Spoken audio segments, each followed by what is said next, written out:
Dairí le peladóirí Corcaigh an ceannas fear a cháiltear chiaí I gréamh na nuair na mún tríis ann breise. Fad is a chaileann bhí clé ceannis lein I gcuine cail dara tríis cic na éirice. Chá ar den scoch, cucacha a bheachs na bháthaí le cheannis. Dúilmach é a thomon trátrachta. Rud a hÉireann factas agus ebre ceartjig an sin te garid. Agus a cin foinse den le fáite an sin ag Cormac Walsh ag Joe Miscilla. Leis a passion gitabag ísil tugadh de faoi an dhearart sin. Agus a sin hÉireann trasnan Joe Miscilla. Agus genta a rís aga sin cecht an Sky cé go le gaí ag a díraiste ag Donal Hurley. Is seo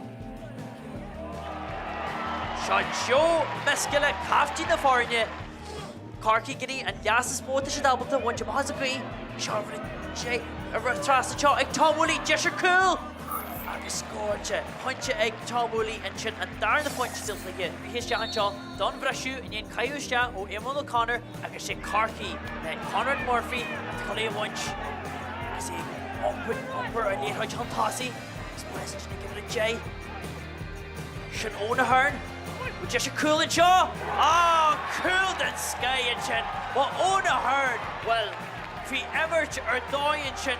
O Conrad Murphy has score should shake cool in the condemnation. Fi no, it's a shake score should G shaw. A shin score, yeah, funcha. Here no shay. And splash a Ben Hegarty nish. Shin pass the lead, just a cool. And a shin cool. Then Sky Conrad Murphy. Shas a Harnell. Get upper tower to shin. West Chuck able to the human chat. It's a passage in my head, just my passage shot. Shaw Harry McGurk. Cool Dante. Cool that Sky and chin. I guess earn free hunty again. Edo shall. Well, there are Hashi and Sluag, Scarches and Bacon chin. Visa could be Kenshin good on Funcha. Yeah, Funcha Fletchica. Lynch. Sean Shaw and Connor Downey. Watch I get Jedu Hardish Cluiche Ceathrú Ceannias against and cool Edchin. Joe Miscilla